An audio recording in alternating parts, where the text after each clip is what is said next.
자, 이번 시간에는 물질의 특성에서 물질에 따라 녹는 양이 달라에 대해서 알아봅시다. 이 내용은 조금 양이 많기 때문에 2시간 분량으로 나눠서 동영상을 찍겠습니다. 자, 그래서 이번 시간의 학습 목표는 용해도가 물질의 특성임을 설명할 수 있다. 용해도가 물질의 특성, 즉 물질을 구별해낼 수 있다는 거죠. 이거에 대해서 좀 알아봅시다.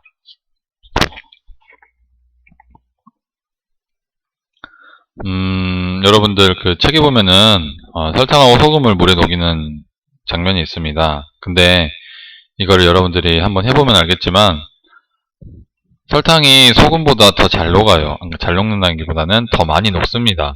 이렇게 용질에 따라서 녹는 양이 다른 이유에 대해서 좀 이번 시간에 알아봅시다. 그러니까 결론적으로 말하자면 용질에 따라서 녹는 양은 정해져 있으니까 이것도 뭐의 특성이 되겠습니까? 그렇죠. 물질의 특성이 되겠죠. 자, 그래서 오늘은 이거에 대해서 한번 알아봅시다. 그래서 들어가기 앞서 용해와 용액이라는 단어에 대해서 좀 알아볼 필요가 있는데, 개념이죠. 좀 비슷한 것 같지만 조금 다릅니다. 자, 용해라는 말은 뭔 말이냐면 한 물질이 다른 물질에 녹아 고르게 섞이는 현상을 용해라고 합니다. 그러니까 예를 들면 여러분들이 물에다가 소금을 섞는 거, 그렇죠. 물에 소금을 녹이는 것을 용해라고 하는 거죠. 이렇게 섞이는 현상을 용해라고 합니다. 용해. 그 다음에 섞일 때는 두 가지겠죠. 예를 들면 물하고 소금을 하면 물이 소금을 녹이잖아요. 그렇게 이런 것처럼 다른 물질을 녹이는 물질을 용매라고 하고요. 용질은 녹는 물질입니다. 그러니까 용매는 녹이는 물질이고 용질은 녹는 물질이죠. 이렇게 용매와 용질이 고르게 섞여 있는 혼합물을 용액이라고 합니다. 용매와 용질이 고르게 섞여 있는 혼합물을 용액이라고 해요. 자, 그러면 여러분들이 이해하기 쉽게 그림 보면 설명하자면 물하고 황산구리를 섞은 게 황산구리 수용액이에요. 자, 봅시다. 물에 황산구리가 녹죠? 그러니까 물이 황산구리를 녹이는 거니까 물이 뭐예요? 물이 용매가 되겠죠. 그 다음에 황산구리는 물에 녹으니까 용질이 될 거고요. 용매와 용질이 고르게 섞여 있는 혼합물을 용액이라고 하죠. 섞이는 상태 현상을 용해라고 하고 섞여 있는 혼합물을 용액이라고 합니다. 그러니까 용해와 용해가 조금 다르죠. 용액은 섞여 있는 혼합물, 용해는 섞이는 현상을 용해라고 합니다. 이 개념을 조금 잘 알아두고 넘어갑시다. 다음. 그래서 계속 이야기하자면 여기서 이제 포화용액하고 불포화용액을 설명을 해야 하는데, 아까 그 물에다가 소금을 계속 섞었잖아요. 황산구리로 갑시다. 황산구리를 섞는데 황산구리가 더 이상 안 섞일 때도 있겠죠. 즉 더 이상 안 녹을 때가 있겠죠. 그러니까 특정한 물에 녹을 수 있는 황산구리 양은 정해져 있잖아요. 이처럼 어떤 온도, 이제 특정 온도에서 용매의 용질이 더 이상 녹을 수 없을 만큼 최대로 녹아있는 용액을 포화용액이라고 합니다. 무슨 용액? 포화용액이라고 하고요. 그러면은 더 이상 아직 덜 녹아있는 상태를 불포화용액이라고 하겠죠. 그렇죠? 그럼 마지막 하나 더. 포화용액보다 용질이 적게가 아니라 많게입니다. 많게 녹아있는 용액을 과포화용액이라고 하죠. 이거 좀 잘못했어요. 적게가 아니라 많게로 한번 써볼까요?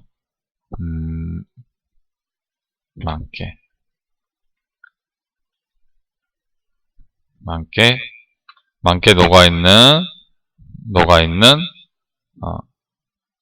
녹아있는 용액을 과포화용액이라고 합니다. 많게 녹아있는 용액을 과포화용액이라고 합니다.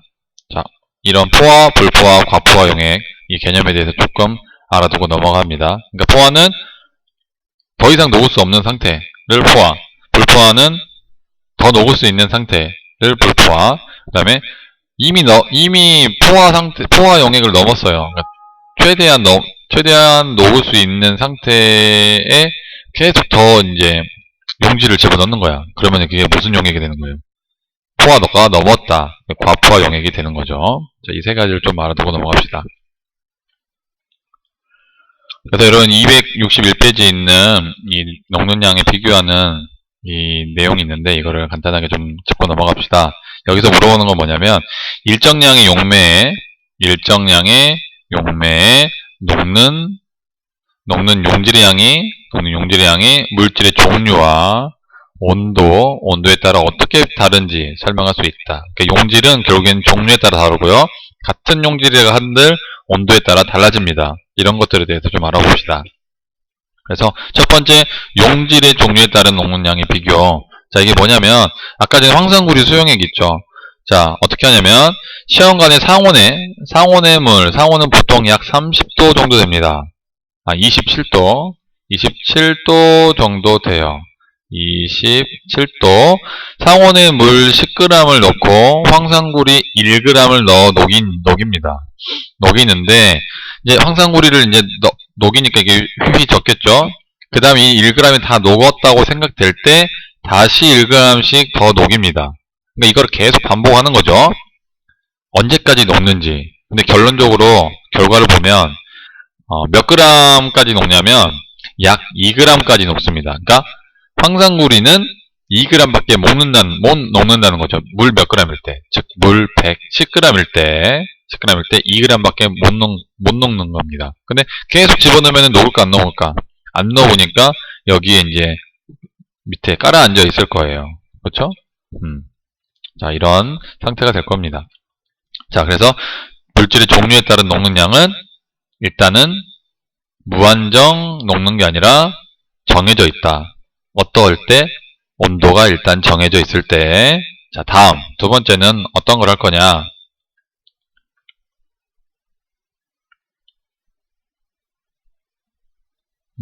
자, 그 다음에 이제 황산구리 대신에 이제 붕산을 합니다. 붕산은 황산구리보다 좀 덜 녹았기 때문에 0.1g씩 녹입니다.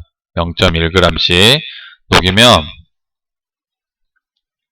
붕산은 약 0.5g이 녹아요.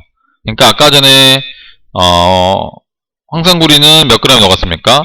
2g이 녹았죠. 황산구리는 2g이 녹았는데 붕산은 0.5g이 녹았다. 어떨 때? 같은 온도이면서 같은 용질입니까? 용매입니까? 같은 용매인 요 물에 약 각각 다르게 녹아 있잖아요. 그러니까 얘네들은 결국에는 다음에 이야기하겠지만 이따 이야기하겠지만 물질의 특성이 된다는 겁니다. 다음 이제 온도에 따른 용질의 녹는 양을 한번 비교 한번 해볼까요? 자, 시험관에 물 10g을 넣고 질산칼륨 5g을 넣어 녹이면 당연히 다 안 녹겠죠. 아까 몇 g만 녹았습니까? 그렇죠? 약 5g 중 선생님 말 잘못했네요. 이건 질산칼륨이네요. 어떻게 될지 모르는 거죠. 5g 중 3g 정도만 녹습니다. 즉, 그러니까 2g은 어떻게 되어 있는 거예요? 둥둥 떠 있는 거죠. 시험관에 이렇게 있으면 이게 이제 물입니다. 이게 물이 이렇게 있으면 물 밑에 나머지 녹지 않는 질산칼륨들이 이렇게 있는 거죠. 그렇죠? 이렇게 되어 있는 이 시험관을 세 가지 상태에다가 노출합니다. 첫 번째는 어떤 상태냐? 뜨거운 물이 든 비커에 넣고 변화를 관찰을 합니다. 네, 뜨거운 물일 때는 어떤 결과가 나오냐면 아까 전에 둥둥 깔아앉았던 뭡니까? 질산칼륨이 다 녹아요. 다 녹습니다. 자, 다음 두 번째로는 이거를 얼음물에다가 담급니다. 얼음물에다가 담그면 아까 전에 3g이 녹았다고 했잖아요. 3g이 녹았는데 이 3g이 덜 녹습니다. 그러니까 2g이 녹는 거죠. 예를 들면 2g이 녹아요. 그 말은 잘 녹는다 안 녹는다. 얼음물일 때는 잘 녹지 않습니다.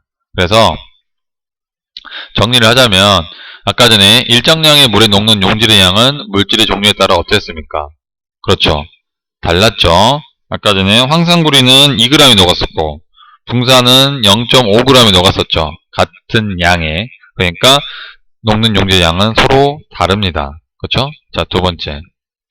일정량의 물에 녹는 용질의 양은 온도에 따라 어떻게 변하는가? 여러분들 아까 전에 온도를 높이거나 온도를 낮게 했을 때 물질의 녹는 양이 달랐죠. 그래서 같은 물질이라도 온도가 높아지면 어떻게 되고요? 온도가 높아지면 용질의 양이 증가하고요. 반대로 온도가 낮아지면 용질의 양이 낮아집니다. 녹는 양이 낮아져요. 이렇게 용질의 양은 온도와 물질의 양에 따라서 달라지게 되는 거죠. 용질의 양이 아니라 용해도. 그래서 이러한 것들을 뭐라고 하냐면 용해도라고 합니다. 그래서 용해도는 뭐냐면 어떤 온도에서 용매 100g에 최대로 녹을 수 있는 용질의 그람수. 그래서 아까 전에는 물 10g이라고 했었잖아요. 그래서 여기서는 개념을 도입을 한 겁니다. 기준이 용매 100g이에요. 그래서 이런 용매 100g에 최대로 녹을 수 있는 용질의 그람수. 자, 그래서 여러가지 고체 물질의 용해도는 여기서는 이 용매를 물로 쓴 거죠. 물 100g이 과연 얼마만큼이 녹아있는지 이거를 한번 확인해 보니까 일단 동일한 온도일 때를 한번 가정을 해보자. 동일한 온도일 때 질산칼륨은 13.6g이 녹는 거고요. 자, 물 100g에 염화나트륨은 35.6g이 녹는 거고 질산나트륨은 73.0g, 동산은 2.7, 황산구리는 14.2, 즉 같은 온도일 때 물질에 따른 뭐가 다 다릅니까? 용해도가 다 다르죠. 그렇죠? 자, 일단은 같은 온도일 때. 자, 두 번째. 이번에는 같은 온도일 때, 같은 온도가 아니라 같은 물질일 때 뭐를 꼭 집어볼까요? 질산나트륨? 자, 질산나트륨이 같은 물질일 때 이제 온도를 높이는 거예요. 온도를 쭉 밑으로 높이다 보면 어떻습니까? 그렇죠. 0도에서 20도, 40도, 60도, 80도, 100도까지 올리면 질산나트륨의 녹는 양이 점점 증가하게 되고 있는 경향이 보이죠. 그렇죠? 그래서 용해도는 같은 물질일 때 온도가 높으면 증가하는 경향이 있습니다. 자, 이거를 정리하면 온도와 용매가 같을 때, 즉 같은 온도와 같은 물질에서 용해도는 항상 일정한데 물질의 종류에 따라 다르므로 물질을 구별할 수 있는 특성이 되는 거죠. 그래서 아까 전에 여기서 같은 온도일 때 다 다르잖아요. 그러니까 물질을 구별할 수 있는 특징이 되는 겁니다. 자, 두 번째로 용매의 종류와 온도에 따라 용해도가 달라지죠. 물질의 용해도를 나타낼 때는 항상 용매의 종류와 뭐를 함께 나타나야 합니까? 용매의 종류와 온도를 함께 나타나야 합니다. 종류와 온도. 종류에 따라서 다르고요. 온도에 따라서 다르기 때문이죠. 그렇죠? 용해도를 이야기할 때는 온도라는 것도 중요하다라는 것을 알면 되겠습니다. 그래서 이제 이거를 그래프로 나타내는 것이 용해도 곡선입니다. 그래서 온도에 따른 물질의 용해도를 그림으로 나타내는 것, 그래프를 나타내는 것을 용해도 곡선이라고 하는데요. 자, 자세히 보시면 가로축은 온도가 되겠고요. 세로축은 용해도가 되겠죠. 근데 용해도 기준이 뭐라고 했습니까? 물 몇 g에 얼마만큼 녹아있는 용질의 양을 나타내는 것을 용해도라고 했었죠. 그래서 질산나트륨, 질산칼륨, 황산구리, 염화칼륨, 염화나트륨 이거에 해당하는 용해도 곡선이 있죠. 그래서 보통 고체 용해도는 일반적으로 온도가 높을수록 뭐합니까? 온도가 높을수록 하나만 짚어볼까요? 질산칼륨, 온도가 높을수록 용해도는 점점 증가하고 있죠. 그래서 증가합니다. 자, 두 번째로 용해도 곡선의 상의 점은 무슨 용액일까요? 자, 용해도라는 말이 뭔 말이었습니까? 예를 들어서 이 지점, 이 질산칼륨을 가지고 이야기해 봅시다. 이 지점, 이 빨간 지점은 뭐예요? 이 지점일 때, 예를 들어서 이때가 언제야? 온도가 약 50도일 때 이 지점이란 말은 이 점의 용해도는 이렇게 되겠죠. 약 한 70도 정도, 70 정도 되겠습니까? 70. 즉, 50도에서 질산칼륨은 약 70g이 녹는다는 거예요. 70g 더 이상 넘을 수 있다, 없다는 거죠. 그러니까 용해도 곡선상의 점은 무슨 용액이라는 거예요? 최대로 녹아있는 상태니까 포화 용액이 되겠죠. 그럼 반대로 그 밑에 있는 점도 만약 여기 만약 있다. 내 상태가 여기다. 질산칼륨 상태가 만약에 이만큼만 넣었다. 예를 들어 이만큼이 약 한 60, 70이 아니죠? 90이네요. 80 뭐라고 할까요? 여기 85네요. 잘못했네. 85 여기는 한 65 정도 되겠죠. 65. 어림 잡는 겁니다. 65. 65 정도 있으면 얘는 얼마만큼 더 녹을 수가 있는 거예요. 즉, 이만큼 더 녹을 수가 있는 거죠. 그쵸? 그러니까 얘는 무슨 용액이에요? 불포화 용액이 되는 거죠. 그쵸? 어렵지 않죠. 그래서 용해도 곡선상의 점은 무슨 용액? 포화 용액이고요. 점선 아래, 이 선 아래쪽은 무슨 용액? 불포화. 만약에 그러면 선 위는 뭘까요? 선 위에. 여기 선 위에는 무슨 용액? 그쵸? 과포화 용액이 되겠죠. 그쵸?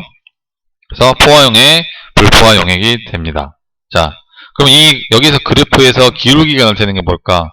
기울기는, 자, 기울기가 급하다는 거는, 자, 봅시다. 가장 기울기가 급한 게 질산 칼륨이고, 가장 기울기가 낮은 게 염화 나트륨이죠. 자, 그래서 기울기가 급할수록 온도에 따른 용해도 변화가 크다는 거죠. 자, 봅시다. 질산칼륨하고 질산나트륨을 한번 비교 한번 해봅시다. 같은 온도 40도일 때 황산구리는 요만큼 높고 질산칼륨은 이만큼 높죠. 그 다음 60도일 때 질산칼륨은 이만큼 높고 그 다음에 질산나트륨은 이만큼 높죠. 그쵸? 자, 그러면 자, 질산나트륨의 변화량, 질산칼륨의 변화량, 질산칼륨의 40에서 60도씨로 갔을 때 용해도의 변화량은 얼마입니까? 이만큼이죠. 이만큼 변화하는 거잖아요. 뭐가 질산칼륨이. 자, 근데 질산나트륨은 얼마만큼 있는 거예요? 그쵸? 질산나트륨은 이만큼 있는 거죠. 이만큼 질산나트륨은. 그럼 뭐의 변화량이 더 큰 겁니까?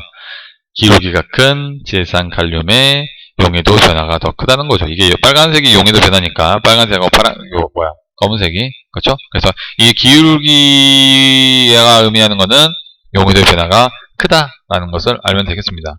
그래서 용해도 변화가 가장 큰 게 뭡니까? 가장 급한 게 질산칼륨이고요. 그 다음으로 큰 거는 질산나트륨, 가장 작은 거는 여러분들 보면 염화나트륨이죠. 염화나트륨 거의 변화가 없죠. 그렇죠? 염화나트륨이 되겠습니다. 이 그래프를 보고 잘 알아둬야 합니다. 이게 되게 중요하겠죠? 그 다음으로 가장 중요한 게 석출되는 용질의 양을 계산해야 합니다. 이게 뭔 말이냐면, 자, 여러분들 봅시다. 현재 60도씨에 온도를 낮추면 용해도가 달라져 용질이 석출이 되는데, 자, 현재 60도씨의 물 100g에 질산칼륨 62.9g을 녹입니다. 녹이면 녹겠죠. 왜? 질산칼륨은 62.9g보다 더 많이 녹일 수 있으니까. 그게 약 한 110 정도 되겠죠? 110g 정도 녹을 수 있으니까 100g에는 62.9는 다 녹아 있겠죠. 자, 다음. 이 용액을 냉각하여 몇 도가 되면 포화 용액이 됩니까? 이 선에 가야 되니까 쭉 가다 보니까 몇 도예요? 가다 보니까 이 지점이 선이고 선 밑에 온도를 읽으면 이게 몇 도예요? 40도죠. 즉 40도가 되면 포화 용액이 됩니다. 자, 그 다음부터가 중요하죠. 자, 이 용액을 더 냉각해요. 더 냉각하는데 어디까지 냉각을 하냐? 20도씨까지 냉각을 합니다. 자, 이 지점에 이제 도달했어요. 40도까지 왔는데 이 지점에서 더 냉각을 시킵니다. 냉각을 시키면 이 상태가 현재 무슨 상태예요? 포화 상태인데 포화 상태를 넘었다? 그 말은 뭔 말입니까? 녹아있을 수 있다 없다? 이 40도 미만부터는 이제 녹아있을 수가 없는 거예요. 자, 그러면 만약에 이런 시험관이 있는데 여기 이제 물들이 있고요. 용매가 있고요. 용매에 이제 여러 가지 물질이 섞여 있는데 골고루 섞여 있는데 이게 이제 온도가 점점 내려가면 이제 더 이상 어떻게 있는 거예요. 이제 여기 섞여 있을 수 없으니까 밑에 이제 깔아앉아 있겠죠. 앉아 있겠죠. 어느 순간부터 몇 도부터? 즉 여기 몇 도? 40도부터 밑에 깔아앉기 시작했죠. 자, 그러면 과연 이 깔아앉는 게 과연 몇 그램 정도 되는지 이제 이거를 계산을 하는 게 석출되는 양을 계산하는 거예요. 자, 봅시다. 원래는 몇 g이었습니까? 그쵸? 원래는 62.9g이었죠? 그러니까 처음에 여기 지금 현재 물 100g에 62.9g이 녹아 있는 거예요. 62.9g. 근데 온도가 20도일 때 최대로 녹을 수 있는 양은 몇 g이에요? 즉 31.9g이 녹을 수 있는 거죠. 그러니까 얼마만큼만 둥둥 떠 있는 거예요. 자, 이만큼 얼마예요? 62.9에서 32.9를 뺀 만큼, 즉 31g만큼만 밑에 깔아앉아 있는 거죠. 그렇죠? 그래서 온도를 계속 낮추면 31g이 속출이 됩니다. 근데 20도씨가 아니라 계속 낮춰요. 계속 낮추면 이 속출되는 양이 점점 많아지겠죠. 그렇죠? 이해됩니까? 그래서 이거 되게 중요합니다. 석출되는 용질의 양 계산하기. 별로 어렵지는 않죠. 하지만 이 그래프를 이해해야만 이 석출되는 양을 계산할 수가 있습니다. 이해되죠? 자, 31.0g이 석출이 됩니다. 그 다음으로 마지막 이제 퍼센트 농도에 대해서 좀 알고 넘어갑시다. 농도라는 게 있는데 용액이 묽거나 진한 정도를 농도라고 하고요. 퍼센트 농도는 용액 100g 속에 녹아있는 용질의 g수를 퍼센트 농도라고 합니다. 그래서 퍼센트 농도는 용액의 질량분의 용질의 질량 곱하기 100이 되겠습니다. 그래서 여러분들 이렇게 보면은 뭐 이렇게 막 용액에 써 있잖아요. 이 용액의 이제 농도를 얼마만큼 진하냐 정도를 나타내는 것을 표현합니다. 그래서 여기서 이제 용액의 질량이라고 하면 여러분들 뭐라고 바꿨을 줄 알아야 돼요. 이 용액의 질량이 결국엔 뭡니까? 용액은 용질 플러스 용매잖아요. 그러니까 용매 플러스 용질의 질량이라는 것을 알면 되겠죠. 추가적으로. 그쵸? 자, 용매 플러스 용질. 자, 그래서 오늘은 용해도도 물질의 특성이다라는 것을 알았고요. 가장 중요한 거는 용해도는 뭐에 따라 다르고요. 같은 온도일 때 물질에 따라 다르고요. 또 같은 물질이라고 했을 때 온도에 따라서도 다르죠. 그래서 용해도를 표시할 때는 온도도 옆에서 온도도 표시를 해줘야 되고, 그 다음으로 중요하게 배운 게 용해도 곡선이었죠. 용해도 곡선에서 속출되는 양을 구할 수 있어야 합니다. 그 다음으로 마지막으로 이 퍼센트 농도에 대해서 배웠죠. 그래서 오늘은 여기까지 하겠습니다. 오늘도 고생하셨습니다.